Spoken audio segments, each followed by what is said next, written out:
Hey guys, it's Noel and this is Wheezy Reviews, and this is the Sennheiser Massdrop HD6xx. Now the HD600 line is probably one of the most revered headphone lines of all time. Originating back in the 90s with the HD580 and then later the HD600, they quickly became the benchmark in open back headphones. Now for many people, the HD600 is the benchmark headphone, considered to be the most neutral or accurate headphone around, at least at the time. Now, even today, the HD600 is still seen by many to be the yardstick against which all other headphones can be measured. However, in 2003, Sennheiser released a new model, the HD650, and this was meant to be a more modern interpretation of the HD600 to reflect changing tastes in musical styles towards more bassy sound signatures. Now, today, choosing between the HD600 and the HD650 is probably more a case of subjective personal preference than it is any other kind of technical or objective measurement.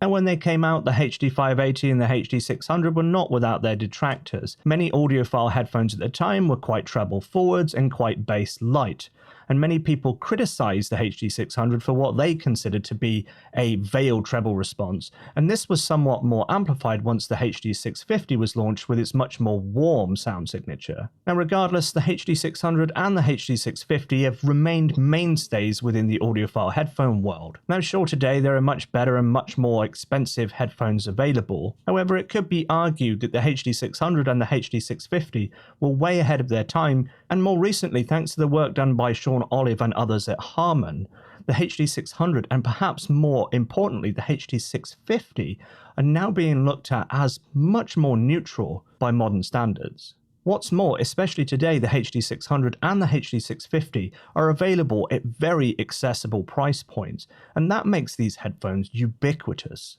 And it is for these reasons that I consider the HD650 to be my benchmark reference headphone. And a quick note on reference headphones: if you were to review any headphone without any point of reference, how would you know whether that headphone was any good or not? That's why you need a reference headphone which to compare all other headphones back to. And for me, the HD650 is that headphone. The HD650 is ubiquitous amongst audiophile circles, it has an excellent sound signature, and it is available at a very accessible price point. What's more, in 2016, the bulk buying company Massdrop collaborated with Sennheiser to produce a special version of the HD600 line of headphones. That headphone was the HD6xx, and it's basically a rebadged HD650 with a different paint job. Furthermore, the HD650 RRPs at £400 in the UK, whereas the HD6xx are available for £220.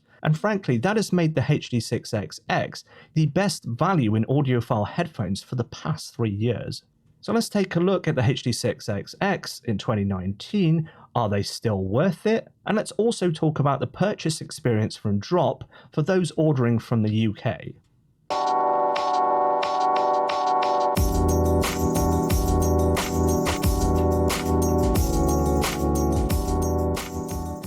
Okay, first up, let's take a look at the specification. So we have an impedance of 300 ohms, a sound pressure level of 103 decibels, a weight of 260 grams, a cable length of 1.8 meters, and a 3.5mm TRS connector with a push-on 6.35mm adapter. Now a quick note on where these are made. This particular unit was made in Ireland, and until recently all the HD600s and 650s and the 6xx were all being made in Ireland. This particular model was made in Ireland.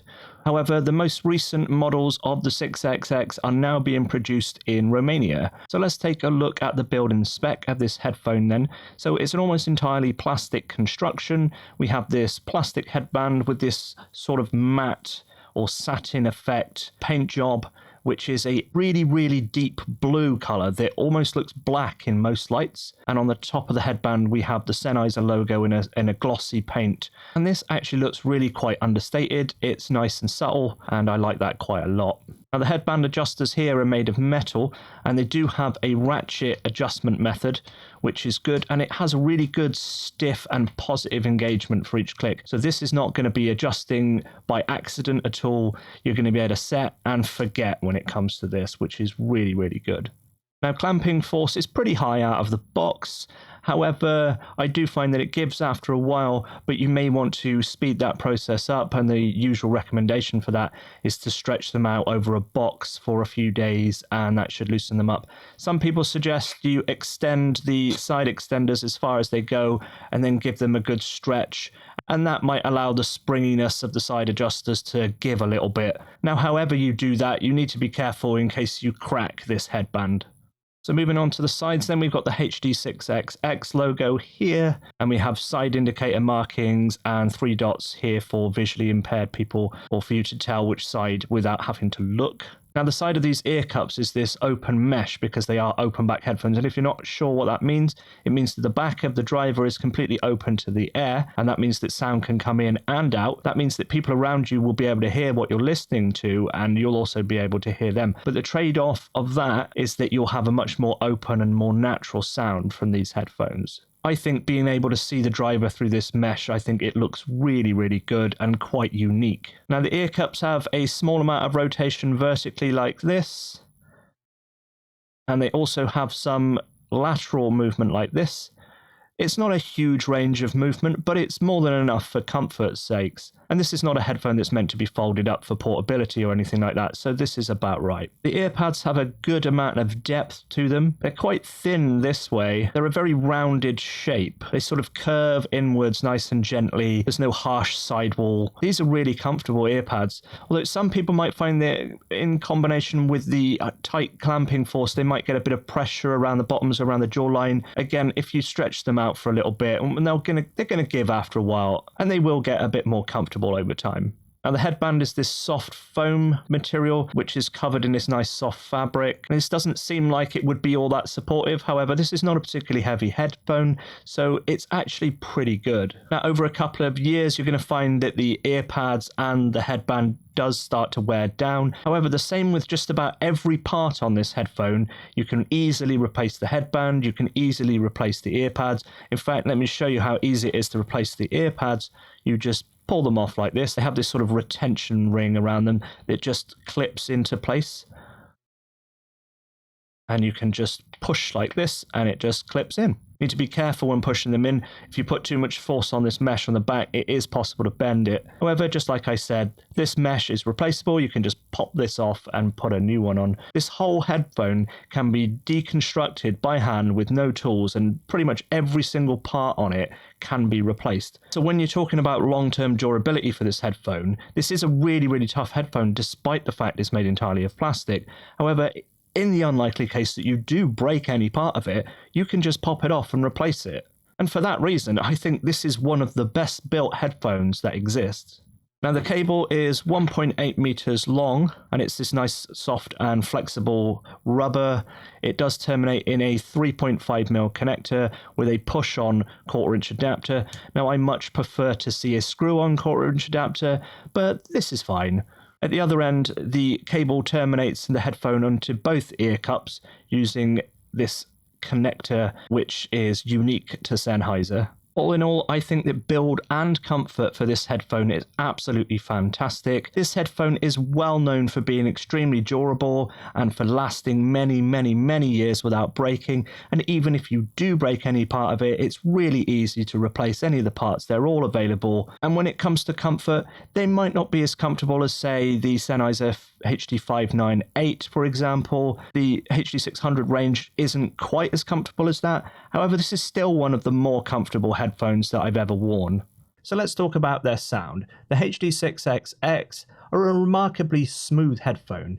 It has a relaxed and even mellow sound signature that's not energetic or aggressive, and yet manages to achieve excellent levels of detail and clarity. And on first listen, it's really, really clear to see why this headphone is considered to be one of the greats.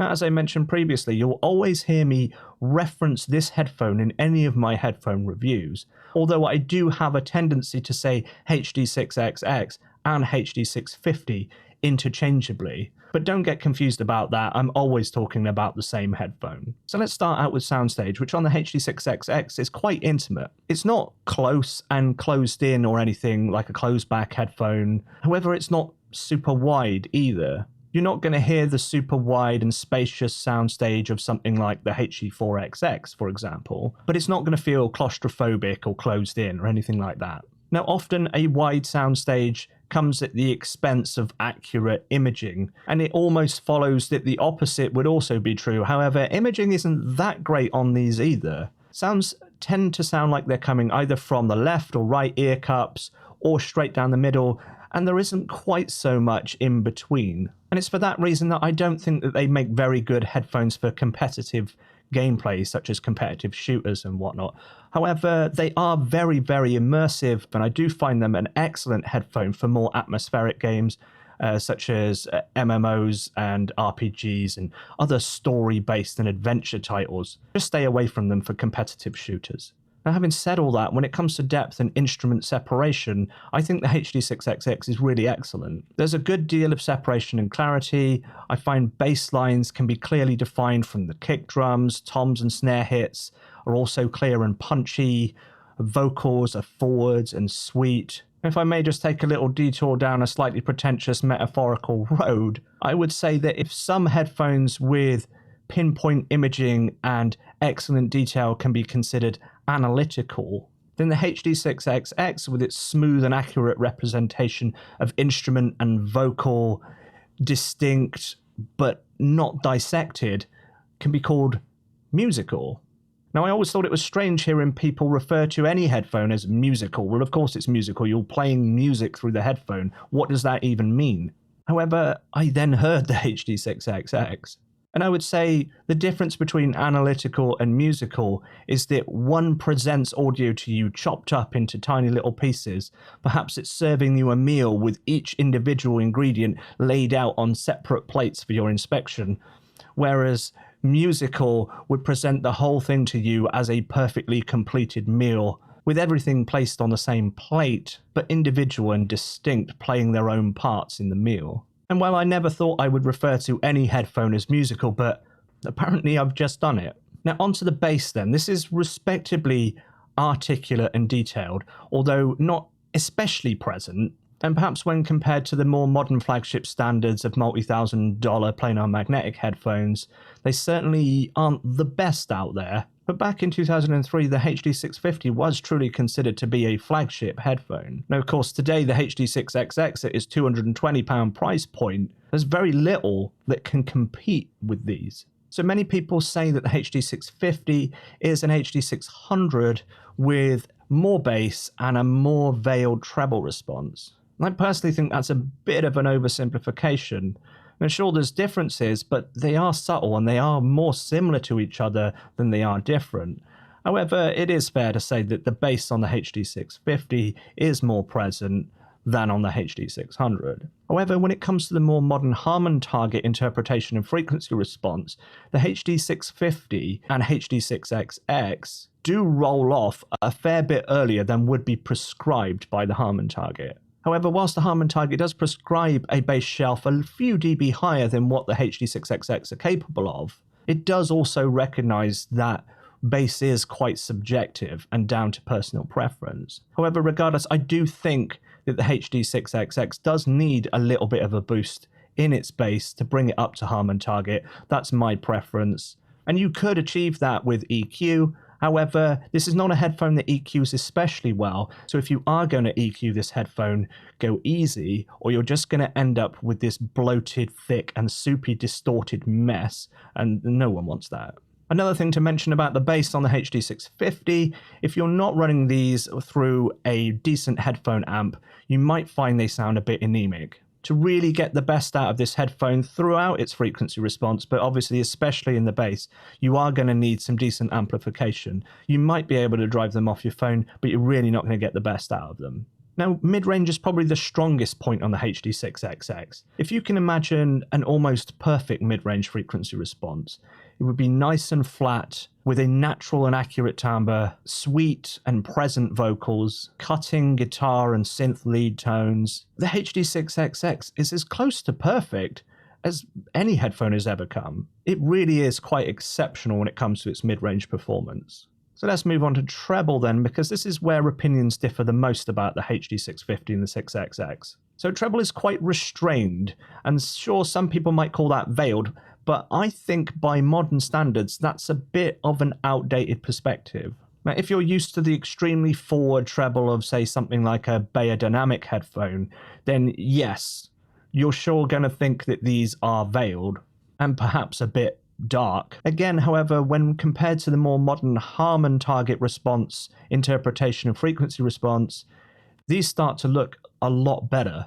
In fact, as far as I'm concerned, the treble response on the HD6xx is nearly perfect. I've said this before, and I'm sure I'll say it again. I've yet to find a headphone with a perfect treble response. There's always peaks and dips, and things get a bit crazy. However, the HD650 and the 6xx are a headphone with one of the most controlled treble responses that I've ever seen. And whilst it might be fair to say that the HD6xx has a rather dark tilt to its frequency response, it can tend to sound a bit bright on some tracks. Now, recently in my K371 review, which you can see up here, I put the HD6xx, the DT770 Pro, and the K371 against each other on Talk Talk by A Perfect Circle, and there's a screaming, delayed, reverberated guitar part that starts around 3 minutes and 10 seconds into the song. And I actually found that the HD6xx was the brightest of those three headphones during that specific section.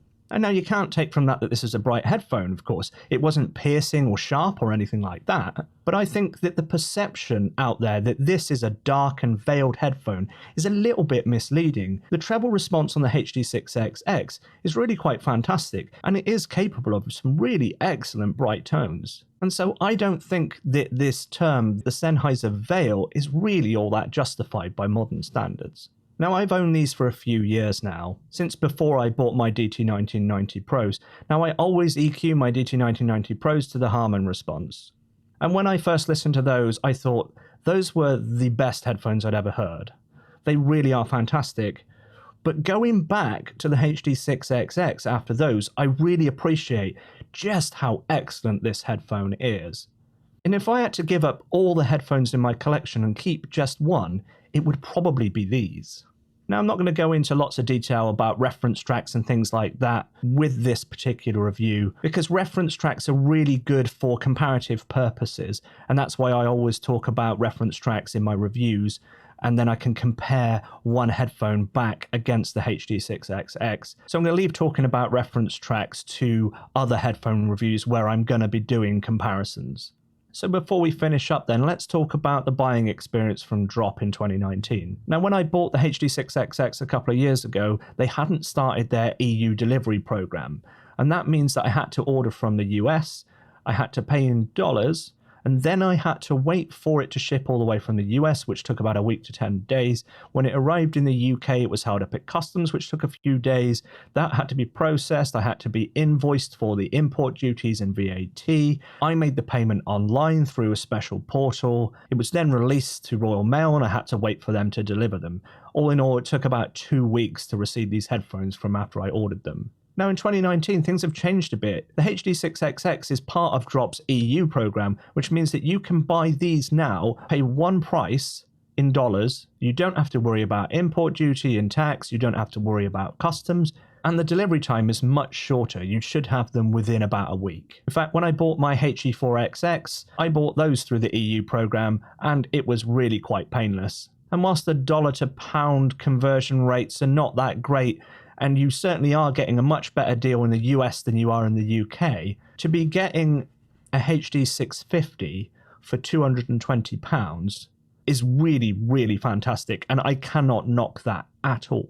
So I would say if you are a bit unsure about ordering from Drop, and that is understandable, I was when I first ordered from them. However, if you're ordering anything from their EU program, it's going to be really painless. You don't need to worry about it. Right, that's going to be it then. So this is my review of the Sennheiser HD6xx, and hopefully that also explains why I'm always referring to this headphone in all of my reviews. So I hope you enjoyed this video. If you did, then give me the thumbs up, subscribe and all of that business. Also, perhaps follow me on Twitter at Wheezy Reviews. I'm often posting updates on there. Now, I'm going to have a lot more content like this coming out soon, so thank you so much for watching, and until next time, have a good one.